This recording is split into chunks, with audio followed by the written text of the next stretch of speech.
Hello Hollywood Hills fans, and welcome to another big show, and it is a big show. This is the full edit coming at you from round 4 of the 4-2-4s, so that's an interesting bunch of numbers that I've just spat out of my mouth, but it is a fun one.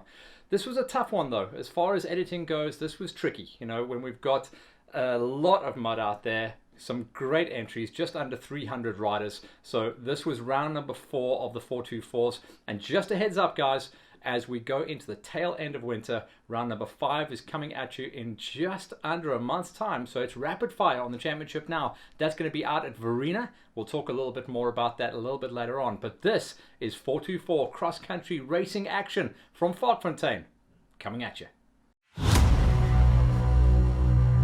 All of this 4-2-4 off-road series cross-country racing action is proudly brought to you in association with HFC Engineering, Mastercars VW Hatfield, AC Crane Maintenance, EMD Boxberg, Insight Printing and Packaging, the 4-2-4 Garage, Savuti Transport, Old School Customs, and welcoming K Creative.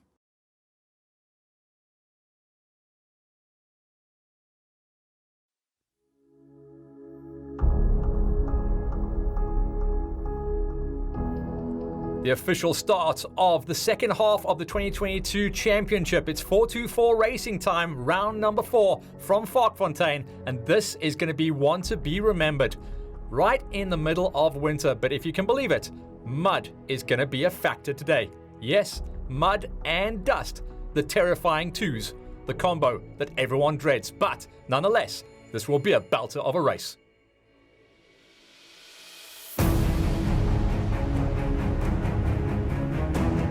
Okay, round 4, Varkfontein. Well, first venue of the year. We came back. There's so much potential, but we had everything planned, and then, you know, winter time, Veldfires decided to change our route for us a bit. So the whole week we're running around, getting everything sorted, changing up a bit, but still awesome. Nice, fast-flowing track, and some muddy patches. You can't believe we're already past the middle of winter and everything is still wet. But yeah, it's going to be fun. As always, for the first things first, it was the Kiddies race, the first taste of off-road racing.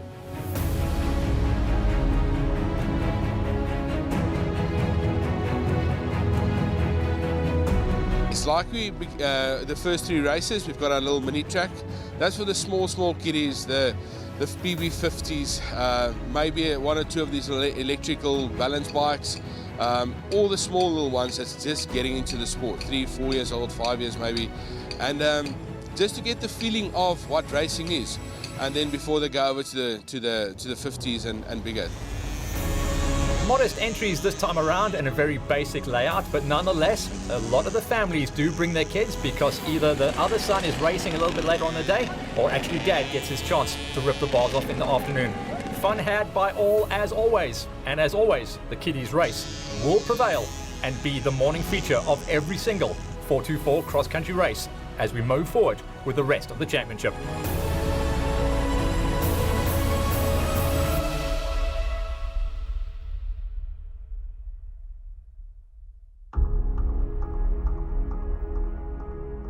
With the kids' little race done and dusted, it was trying to get ready for the first feature of the day here at round number 4 at Varkfontein. That was going to be the build-up for the quads and the junior categories. The morning session was cold, but it would be an incredible journey to see who lined up and what they were able to be in store for. After riders' briefing, we went down into the pits and caught up with a couple of pre-race reactions.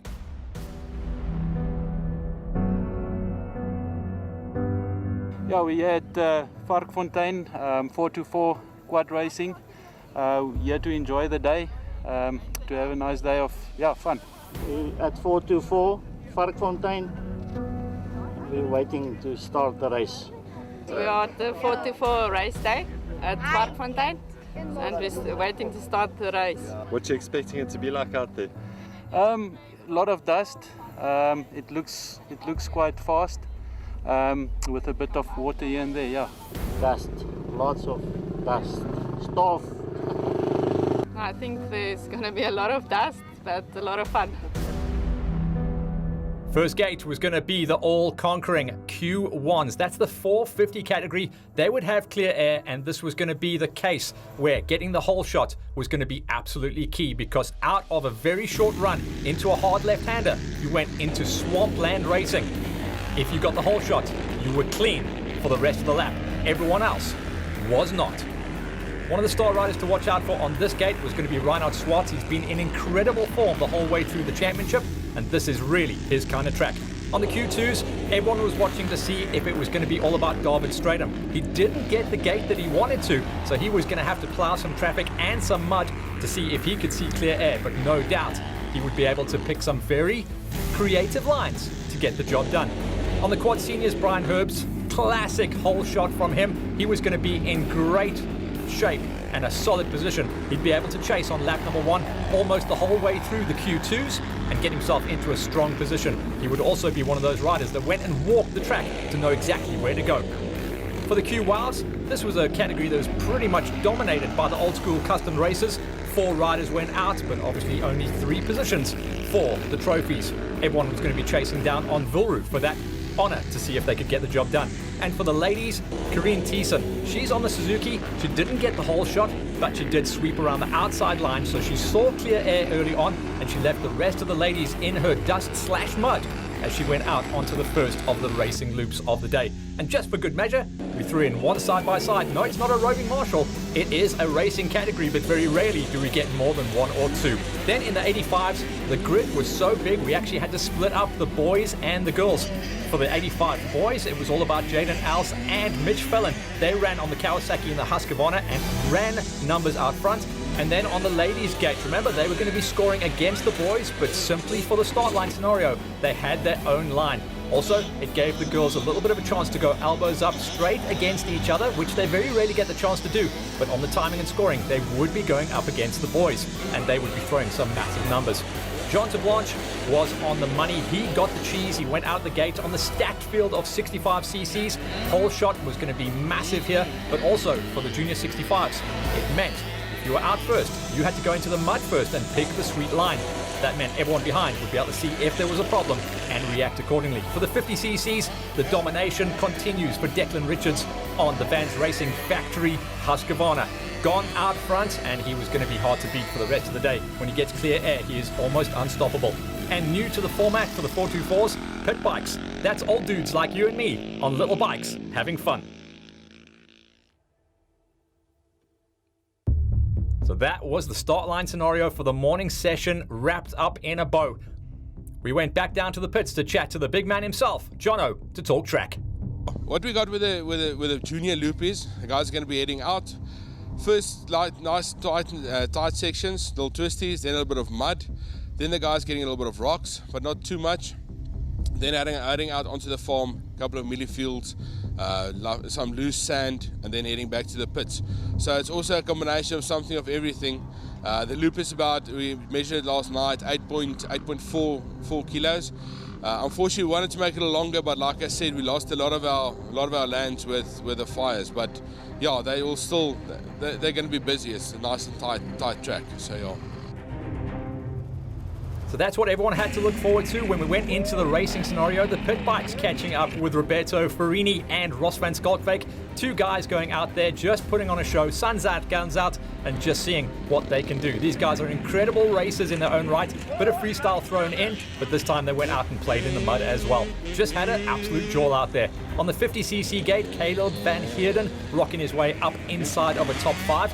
And remember, these guys really battled in the muddy sections. They did find some sweet lines to get around some of the knoll, and the flat track section, even though some of it had been burnt out, was still good running for the little 50cc riders. Jano Lombard was up the road inside of a number 4, trying to get himself into those podium positions, and just up the road was a number 3 spot coming for Joshua Van Heerden. Van Heerden, also a very tasty rider, knows exactly how to position himself well on the first lap, and doing a lot of learning and developing as the race went on.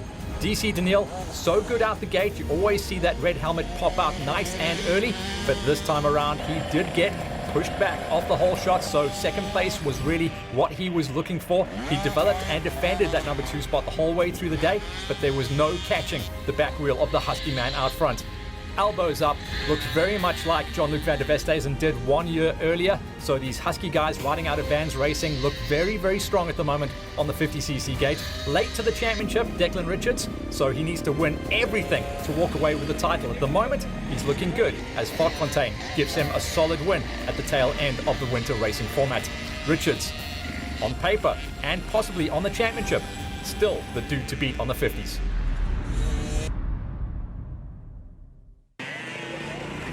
Moving up into the slightly more powerful, clicking through the gearbox 65cc races. Some different names coming to the fore, and this is what we like to see after the mid-year break. Every now and again, someone decides they're going to swing up and jump up a level into the next gate. 65cc's Jay Eels walked away with a number 5 with Andre Schippers. Looks like he's got himself a box-fresh, brand-new 2022 wagon. This is what we like to see at the halfway mark of the season. 4th place for Schippers. Number 4 spot coming in for Dalton Powell. Very good numbers. You can see he's one of the smaller guys, so still developing, just coming off 50cc's last year and still looking to find that sweet spot and the groove. Such a hard jump from the twist and goes with absolutely no gears to deal with on the 50s. Now you've got to jump up, deal with gearboxes, deal with engine braking, and 65cc's is a tough learning curve big time. Number 2 spot for the kid that went out of the whole shot, the top Yamaha man. So strong, and if it suits him, he will be able to pin it to win it every single time. Still good for the championship though. Jean Blanche gets a number 2 spot and still waves the flag as the top Yami man.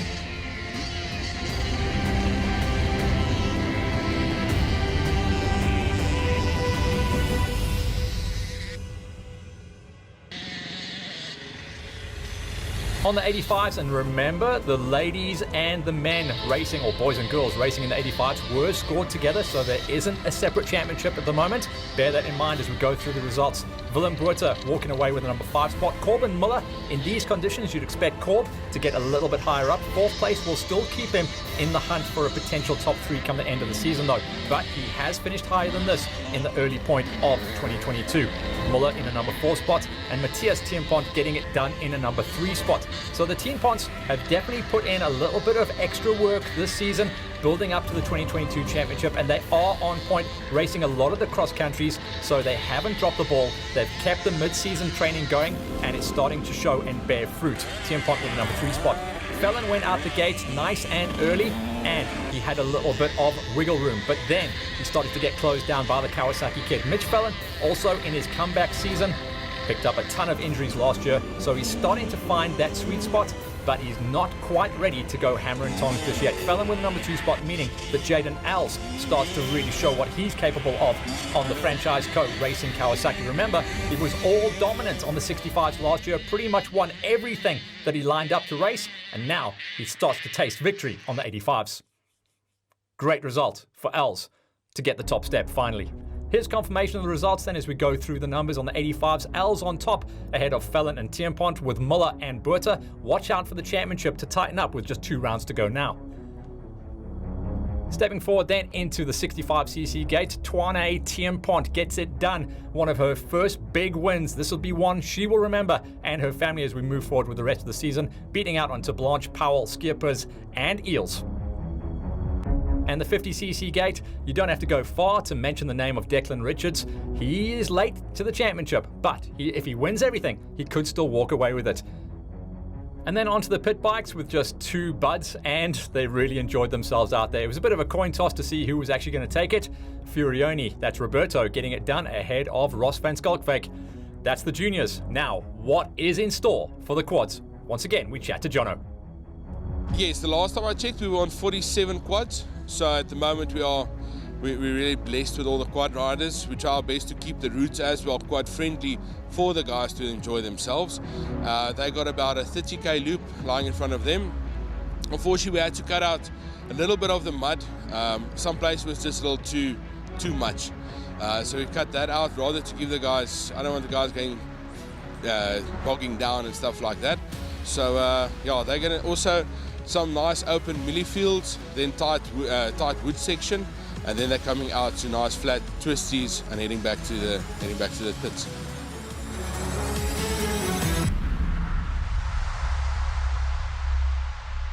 You said it, Jono. Mud and dust. The terrible twos A scary combo for all these riders. And then you add the triple threat, which is a short loop, just 30 Ks, meaning you're hitting that mud more times than you should have in the initial setup of the race. When we look at the quad ladies, we had 4 starters, we got 4 finishers. The little Screaming Banshee, one of the smallest bikes out there, LV De Beer, getting the finish done in a number 3 spot. Juliette Duplessis did what she had to do. Check out these ladies and wait till you see the rest of the men as well. Absolutely head to toe. Once again, an incredible job from the editing squad to actually pick up any of the numbers here. Corinne Thiessen, you just saw a shot of her there. Championship points leader in a number 2 spot and the first win of the season coming in for Meyer. Moving on forward then into the WOWs, the quad WOWs, the day license races, just coming either new to the sport or coming back into it.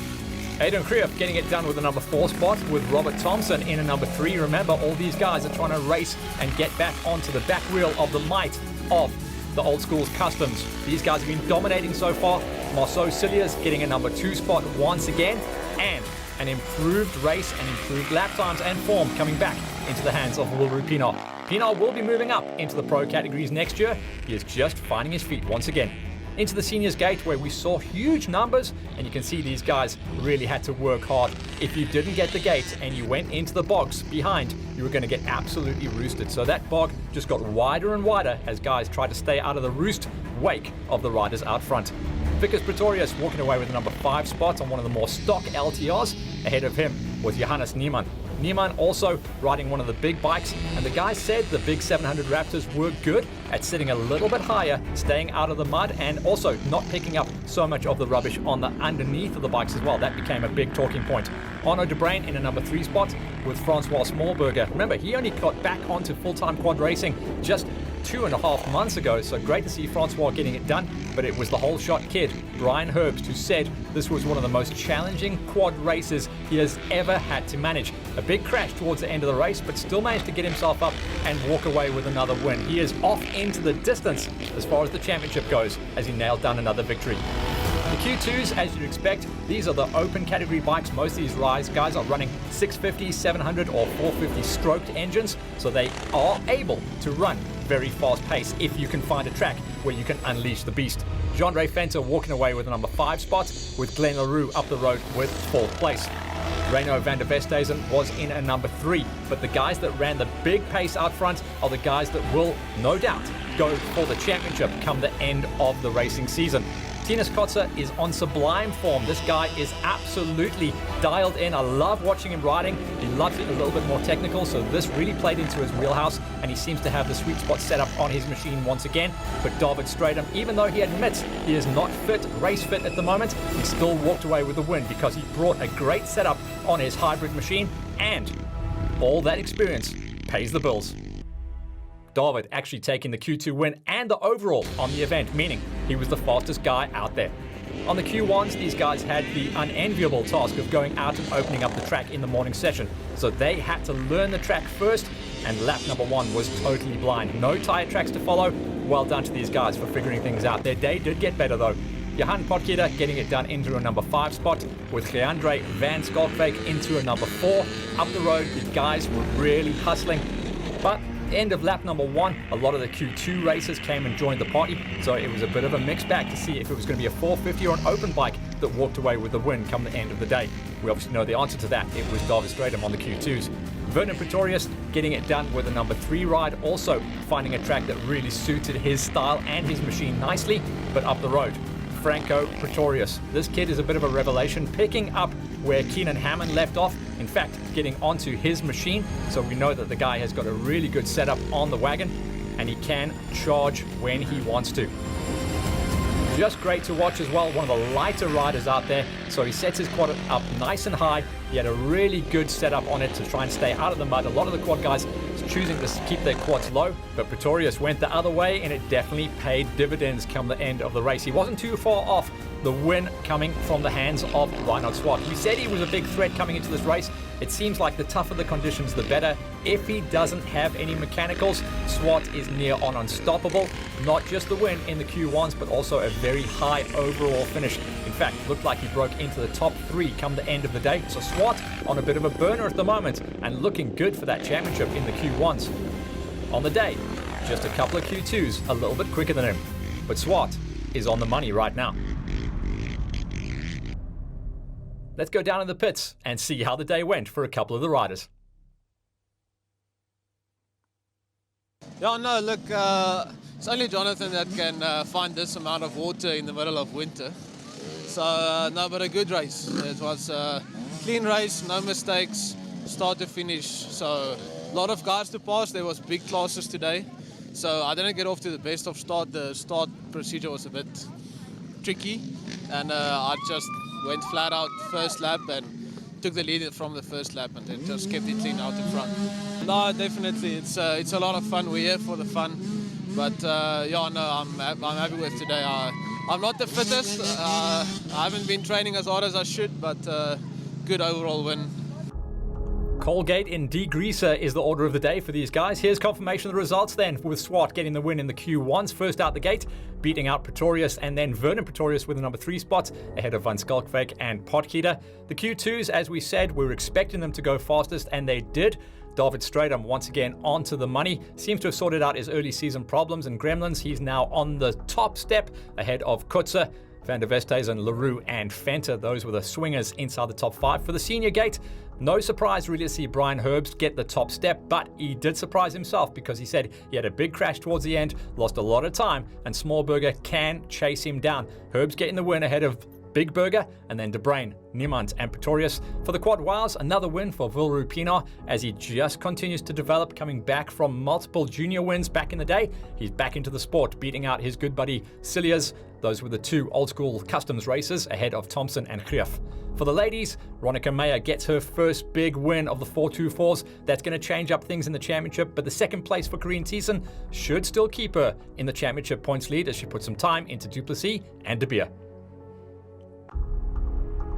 That was the morning session, the juniors and the quads. Now we get ready for the big entries for the afternoon event. That's the senior motorcycles. This was going to be even scarier as the track was now wide open, cut nice and loose by the quads.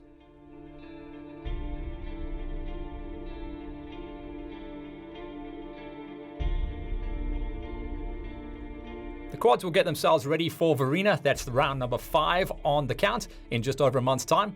And after riders briefing, we caught up with a couple of riders to see what their thoughts were heading into the day. We're out in Varkfontein for the 424 today. We just finished riders briefing, heading to the start line.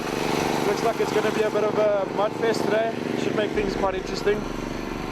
Yeah, it's a nice day, not too hot. Good for racing. And tell me, how are you expecting the track to hold out? I think it'll be okay. It's going to get rough, but rough's always good. It separates the guys. It allows the faster guys to pull away a little bit so the dust isn't too bad. It's quite a few laps we'll do because it's only about 28 Ks and there's quite a lot of riders. But yeah, the rougher the better usually. Should be a lot of fun. Looking forward to it. It's just a practice race for us. Yeah, just looking to get fit for the nationals. Yeah, it's really muddy. We checked the quads out and it's really muddy. Yeah, we need to ride mud. It's the same for everyone.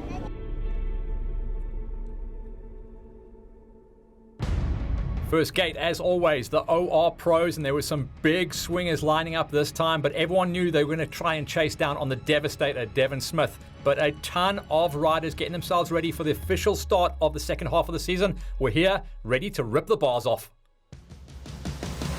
When the flag went, the hook came from the 350 Husky riding out of Vans Racing, and that was the devastator Devon Smith. But he was going to have Tyron Beverly, John Buerter, and a host of other riders. Incredibly enough, Yanni Potgieter, one of the top senior riders, moving up into the pro category to see what he could do against the kids, and he went out the gate inside of the top 6. These would be the guys throwing down the fastest laps on the day. Back on the line, into the OR Pro-Ams, Brad Burrell making the long-awaited jump up into the 450s. Remember, he's been on 300 Smoker for tons of years and just losing out this time with Vickers Olivier seeing clear air. Vickers on a Smoker, Burrell on a Thumper, and the rest of the guys back in the dust. Gav Young just coming out the gate in a number 5, so positioned quite nicely. In the OR Open A's, this was a total lottery. A lot of the guys getting caught out coming off the gate, but the guy that had his eyes on the prize was Conrad Nevote. He saw clear air and just managed to sneak out ahead of all the dust and the chaos that was happening behind him. Riders tagging bars in the dust, getting blindsided as well over 35 riders went out of the Open A's. In the Open B's, it was Nathan Godrich, who knows how to stay out of trouble, got the gate from way on the outside, swept, cut everyone's noses off, and he was gone out front. Also, easy to spot him in that bright yellow kit. Back on the line then into the seniors, and it was going to be all about Glenn Ramsden. He's a rider on the charge at the moment, third place out of the gate, chasing down on Big Chris and the rest of the senior category, and a bit of a gap left open there because no Yanni Potgieter. On the Masters, riding out of Rubin Racing, Ernst Slabbert getting the job done, putting some time into the rest with Peter Jourdan out there to do the chase down, but it looked like a good track for Ernst Slabbert. In the classics, Gary Whitehouse, the big dog himself, and that was an early 90s version of a KTM, putting some time into the two WR250s of the Stubbies. That was it. KTM 1, Yamaha 2 and 3, and then we also had the Maiko and the Big 500. KX was back.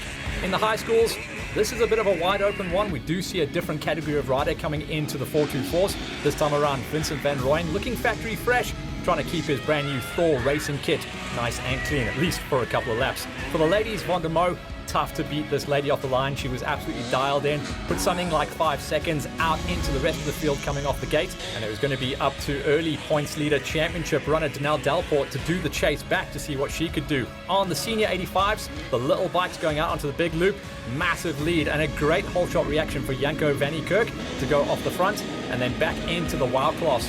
This was one of the biggest WOW entries we have seen so far in the 2022 424s. Jean Detoy gets the credit for the final whole shot of the morning. Massive gates, massive fields, but a very small and tight 30-kilometer loop for everyone to go out and play on. The track was going to be challenging. Conditions were going to be harsh. We chat to Jono about what lay in store for the two-wheelers. When the seniors go out, I think that the track's going to be nice and open. For the seniors, we're going to throw in a little bit of more mud with the two-wheelers. It's for them not as intense as for the quads, so to keep them busy. They're gonna enjoy themselves. I think by lap 2, lap 3, there should be a couple of nice berms, and guys can keep speeds through the especially around the melee fields, because it's nice and loose sand.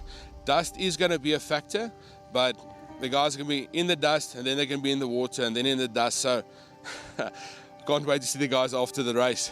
They're going to be very clean today. Yep, if anyone rocked up with some fresh kit, it was going to be very unfresh come the end of the racing day. But this is cross-country and off-road racing. We like to get out there, get dusty, get dirty.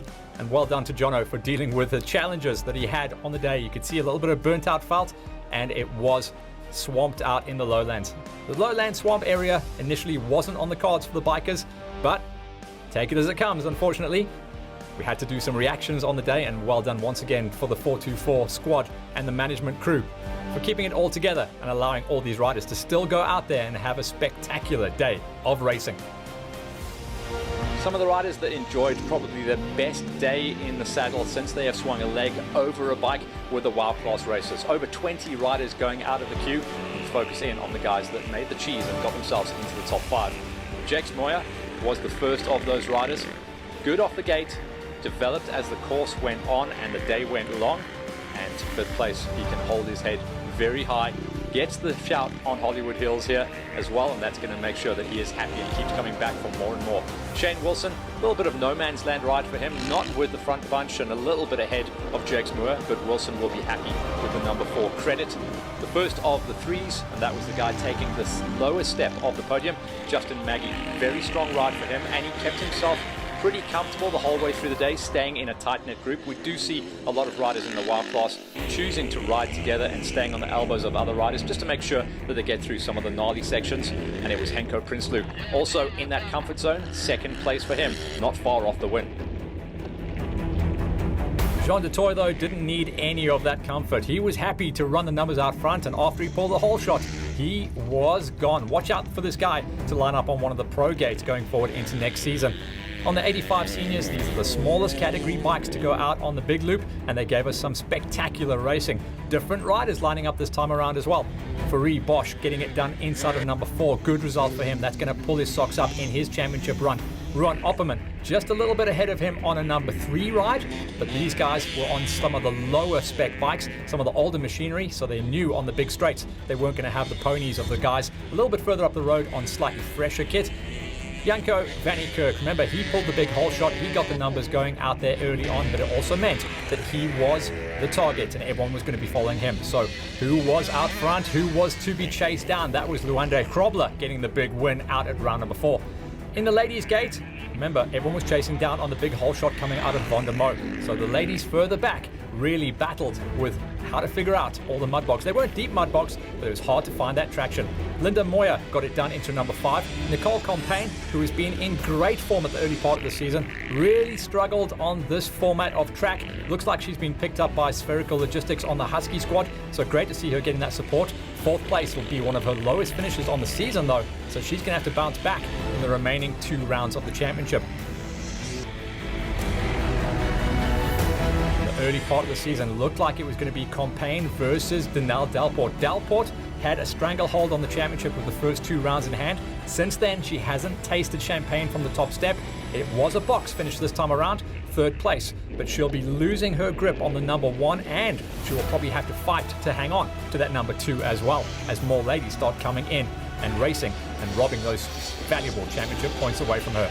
Michelle Daniil getting a number 2 finish this time around, so she had a really good gate, nice setup on her bike as well, comfortable in the changeable conditions between dust and mud, but it was Van der Moe who has been a revelation this year. Just 1 round ago, she got her first big win of the season and for the championship chase, and we know that she races in a number of categories. Looked like she had some gearbox problems on the day. She got stuck in some of the lower gears, but that was going to be the story of survival at round number 4. Mo on top once again though. In the high school category, we love this category at the moment, especially on this tour, because we see totally different riders coming into play. Manus Herbst, with that high, rangy style, gets the job done. Also, a note is in high schools at the 424s, there's a mixture of 125 smokers and 250 thumpers. So they've gone old school with their ruling, allowing different kind of bikes and therefore different kind of riders to come into play. Christian Swart has been there all the way through on the old Honda and up the road. Estian Kutsia got it done into a number 3. Kutsia records for Rubine Racing one of his highest finishes of the season so far. Very nice, rangy style coming out of this kid, and it looked like the kind of loose terrain suited the way that he likes to attack the riding style. Henke Smith, who was on a 125 Yami in the early stage of the season, has now progressed into a 250, so he's obviously getting himself ready to take on another championship next year. Up the road from him was Vincent Van Rooyen. Van Rooyen is absolutely dialed in on this type of terrain, loves to stand up nice and high on the bike. He got the big hole shot. He had Henke Smith for close company in the early laps, but towards the end, he pulled the pin and get out and got gone. Cool to see different riders starting to deliver some real tasty rides. The Classics is one of my favorite classes that races out at the 424s. Henk Schulling has been out there on the old Mako getting it done.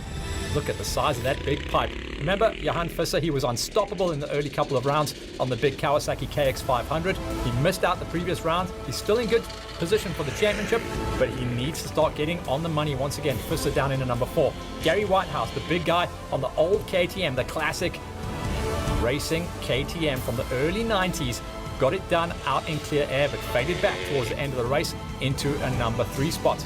And he was put back by his good buddies, the Stubbs. Alistair and Jerome Stubbs dominating on the old Yamaha WR250s. These bikes are impeccable. Some of these guys were in tears watching how destroyed these bikes were. It was just a little bit of dirt, nothing too nasty. Alistair Stubbs, that's a number 2 spot for Dad. Jerome Stubbs, the Lighty, gets another win on a different bike this time around. The Stubbs came to play. Moving forward then into the rest of the main categories that we do like to talk about, the championship runners in the Masters Gate. Mark Lightfoot, remember, he is just one of those racing dads, father and son racing to the core. They go out there, they race something like 2 or 3 tours, so they're racing just about every single weekend, and great to see Mark get his just desserts with a number 5 finish. Peter Jourdan, he went out the gate nicely as well, so he stayed inside the top 5. Watch out for Peter Jourdan to be a player in the championship, riding out of VW Mastercars Hatfield. That squad just has so much talent and depth. You'll see guys in the top 5 in just about every single category, especially out at the 424s.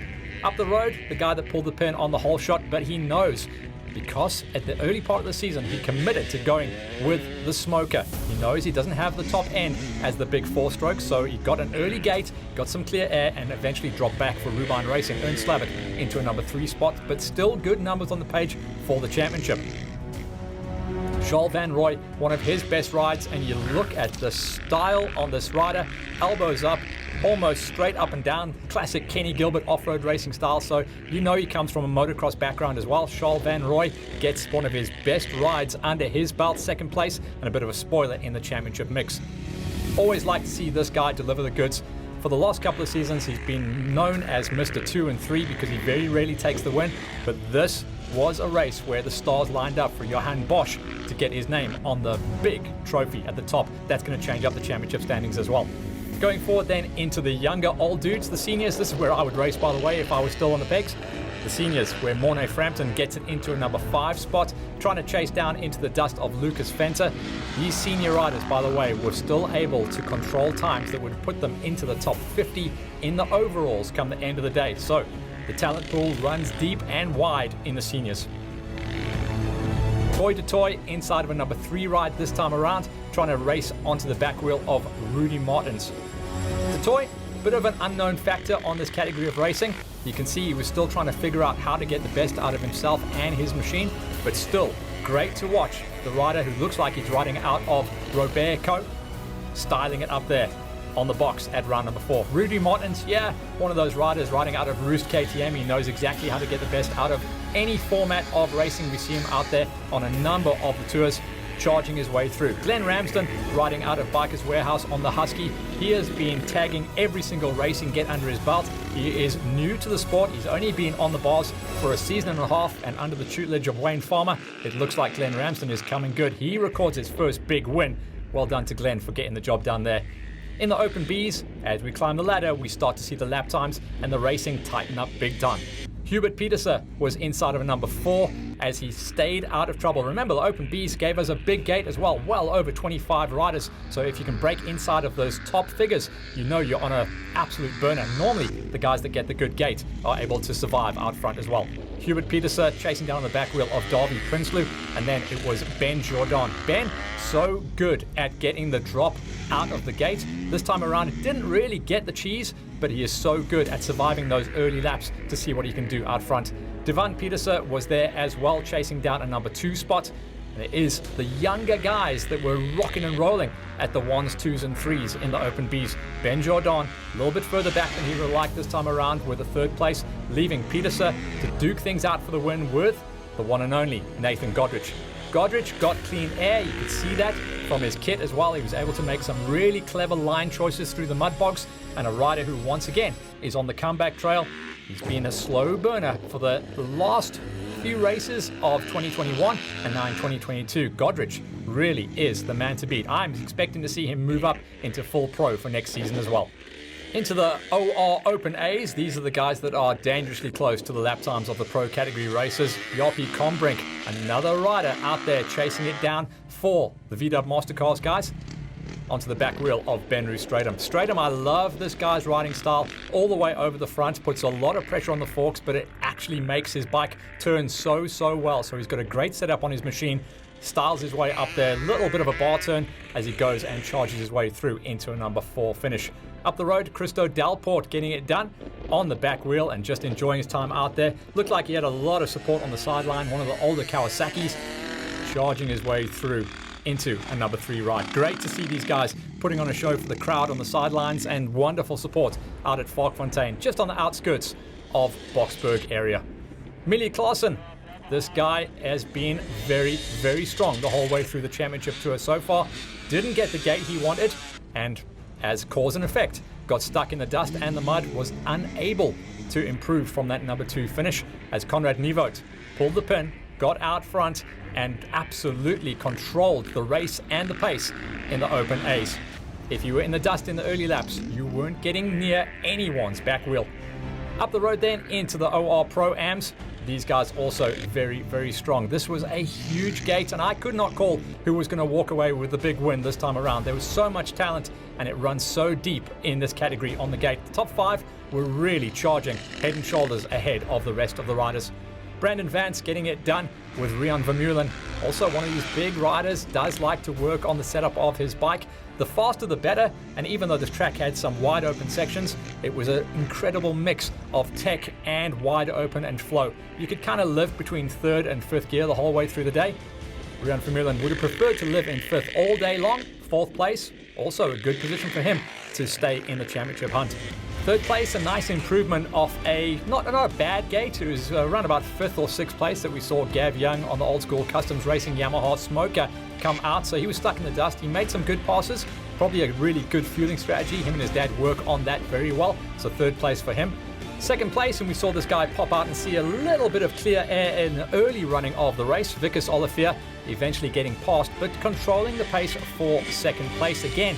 A couple of these guys that commit to the smokers just didn't have the legs on the big straights to go up against the 450s and the 4-strokes that put down a little bit of more controlled power. But the guys that choose to race on the 2 smokers, like this guy used to, do say they're a little bit easier, they don't rip your arms out as bad. Brad Burrell sending me a little personal note before I came into studio saying, just a reminder, Hollywood, I have gone onto the 4-stroke. It's been a long time coming. This guy has basically taken his smoker as far as he could, and now to try and make the next move up, gone onto 4-stroke racing. Not a bad debut as well. This thing is out the box, stock, standard, absolutely nothing done to it, and Burrell achieves his first win on a maiden time on the 4-stroke. That's a nice run for him. Going up into the rarefied atmosphere now of the pro category races, and cool to see Yanni Potgieter decide to challenge himself. Always going to be out there racing for wins and, you know, at worst a 2nd place on the seniors, but absolutely dominating the senior category in the 424s. Moving up into the pro category, racing out of VW Mastercars Hatfield, 6th place this time around against all the young bloods. Francois de Cruyff, we haven't seen him racing too much. He starts to get himself into the zone now. Everyone thinking about the official start of the regional championship in just a couple of weeks' time, and now he charges himself up to a number 5 finish. Great to see the kid who used to be out there racing on the Junior Cup many, many years ago coming back into the form that we know that he can deliver. Tyron Beverly, who was one of the big threats coming into this round, but we all know he's still coming back from his big leg injury, so the pace is definitely there, but maybe the intensity and the fitness is just a little bit on the back foot, but it will come. And a lot of these regional and national championship races on the pro factory teams like this one out of Franchise Co. Kawasaki do use these events to get themselves back into shape, so cool to see Beverly getting the job done out there. John Buerta, we've seen him run inside the top 3s at a couple of these races as well, but it did look like this was going to be a horsepower track. So the 250 beating quite a lot of the big bikes, but he's the fastest small bike out there. John Buerta, teammate of Beverly on the Franchise Co machine, will be happy to get his green machine up there into a number 3 spot and keep the championship alive. Devin Smith coming into pretty much every race at the moment, looks to be the man to beat. I love watching this dude. When I was doing the prep for this voiceover, just the way that he can position his bike around, just dances the bike around, super comfortable, bit of a brute on the bike sometimes, mechanically unsympathetic is what my dad would describe him as, but he is an absolute ripper and a charger. 2nd place, even though it's not a win, will keep him in the championship hunt big time. He looked like he had the win wrapped up until halfway through the final lap when this Johnny-come-lately came out of nowhere. Marius Venter, who has been a former pro racer back in the day, is on the comeback trail. He's using the 424s to get his eye back in, and the pace was there. He came from nowhere to make the pass on the final lap to take the big win. Venter on top. After the race, we chatted to a few of the riders to get their post-race reactions. Yeah, it was challenging. The mud wasn't like too bad. Once we rid it out, it actually got quite nice. Got some nice ruts in it, so you could carry your momentum. A little bit wet and quite cold out there. After you go through the puddle, you freeze a bit. Yeah, it was nice to get racing again. It's obviously I've been off the bike for a while, so I enjoyed it. Small event, but still so much fun. The route was a lot of fun. Quite nice and fast today. Something different from some of the nationals that we've been doing lately, so it was nice to let the 450 stretch its legs a bit. Yeah, I think these events are great just for the national, regional guys to get their feet wet, get back into racing. Also for guys who want to build up to national, regional, it's a great place to start racing. Super friendly, everyone's super helpful, and there's a class for anyone, so you don't have to race against the fastest guys. You can pick your class, and it's one of the nicest ground routes racing.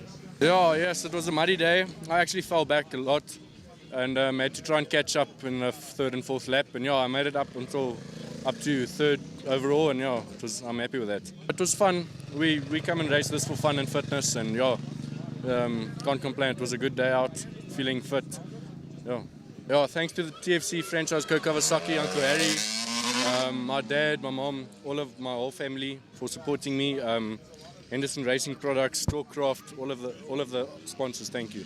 Yeah, this one was a muddy one. A lot of dust also, but more mud and dust. Yeah, I went out on the track, thought I'm gonna be first, but on the last lap, this one guy, I don't even know him, but he's fast, and he took me on my last lap. He and John, but I luckily took John also on the last lap, so I ended with second overall. So it's a good one. This is for my practice for GXCC and Farm Jam. It's great practice because the turns and it's straights exactly like a GXCC, so yeah, it's good. Yeah, well, it's actually, I said to my dad, it feels like the old days. I used to race many years ago with Lawrence and Kenneth and all of those guys, and I just decided about 2-3 weeks ago that I'm going to put in some time, get in the gym, lose some weight, and see if I can maybe have another championship. So this is just a preparation year for next year, and then next year I'll go flat out nationals and GXCCs and 4x4. I'm giving it to Jonathan. I must say this is probably one of the best cross-country races I've ever raced. It's not too tech. It's a bit tech, but not too much. And yeah, it's really fun, and it's good training. Nice words and cool reactions from all of the riders coming out of what was a very challenging day at round number 4 of the series. Here's confirmation of the results as we run through the numbers. OR Pros, Marius Venter, big win on the top step, beating out some key riders. Devastator, Devin Smith in a 2 spot ahead of Buerta, Beverly, De Grief and Potgieter. Just an astounding lineup from the pro riders. Moving on the gates into the Pro-Ams, Brad Burrell, a maiden win on the Thumper. Great to see him figuring out the bike in the early stages. Straight onto it, straight to the top step, beating out on Olivier, Young, Vermeulen and Vance. In the Open A's, Conrad Nievoet saw clear air and tasted no one's dust, out of his category at least, as he put Klaassen, Delport, Stratum and Combrink into the dust. Open B's sees Nathan Godrich once again get the strategy right. Lined up wide, cut everyone's nose off, and was gone. Nathan Godrich outstanding in the championship, beating out on Pieterse, Jourdan, Prinsloo, and Hubert Pieterse. For the seniors, welcome to the top step for Glenn Ramsden. This has been a long time coming, and he's going to try and see what he can do in the championship now as he beat out on Martins, Toy, Fenter, and Frampton. But a congrats from us here at Hollywood for Ramsden. Top step, first big win of his championship season. Johan Bosch getting the win in the Masters ahead of Van Rooyen and Slubbert. Slubbert's going to come back strong towards the end of the season, as he always peaks towards the end, beating out on Jourdan and Marky Lightfoot inside of a top 5. For the classics, Stubbs squared on the top step once again. Those old Yami WRs were gorgeous out there. Jerome getting the win ahead of his dad Alistair, with Gary Whitehouse waving the flag for KTM in third ahead of Fisser, the big 500 beating out on Schilling. In the high schools, Vincent Van Rooyen, tasty bet for the championship, but Henke Smith, I believe, is gonna come on strong. Remember, he's moved now onto the 4-stroke 250 Yami, beating out on Kotze, Swart and Herbst. In the ladies, Van der Moe, if she gets the gate, if nothing goes wrong, she is unstoppable, beating out on Michelle Daniel and the early championship runner Danelle Delport.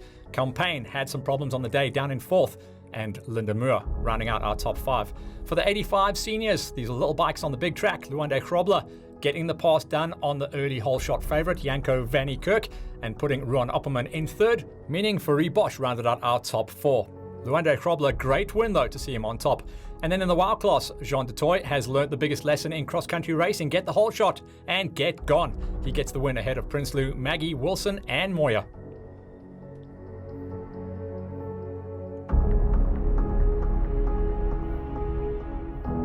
And that was it. Round 4 of the 424s wrapped up tight in a bow, and a race that will be remembered.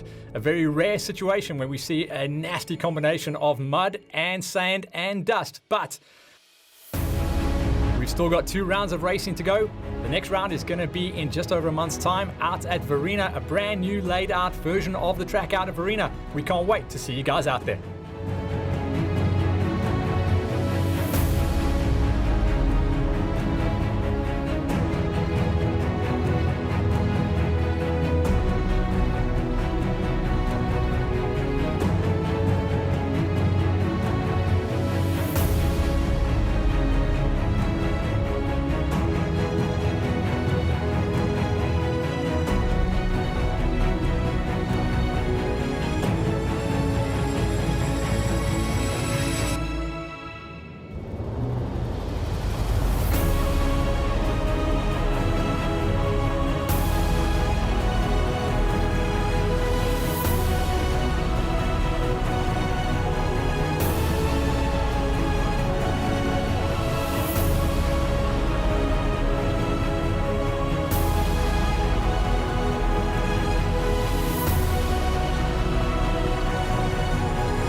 All of this 424 Off-Road Series cross-country racing action was proudly brought to you by HFC Engineering, Mastercars VW Hatfield, AC Crane Maintenance, EMD Boxburg, Insight Printing and Packaging, the 424 Garage, Savuti Transport, Old School Customs, and welcoming K Creative.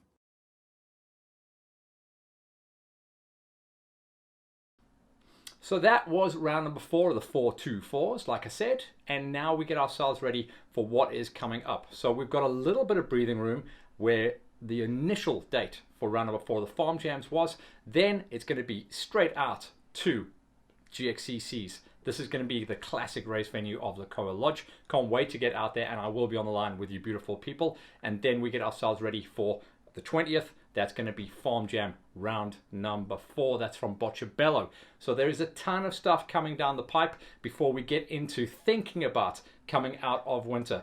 I know it's been a cold one. I know it's been gnarly. And if you can believe it, we're still talking about mud. Please, please, please let there not be any more mud from now on. That's been an absolute killer for us in the edit suites. And my hat is truly off to Ivan, Gareth, and the lads out there at Live-X. They killed themselves for this edit, and they deserve a round of applause. That was a real tough one. They spent something like 3 days just trying to identify all the riders from the mud and the numbers. So yeah, that was a killer. Hopefully we get cleaner ones from here on out, and we can't wait for what is coming down the pipe for the rest of the racing month of August. Stay tuned with Hollywood as we keep it pumping for you beautiful people out there.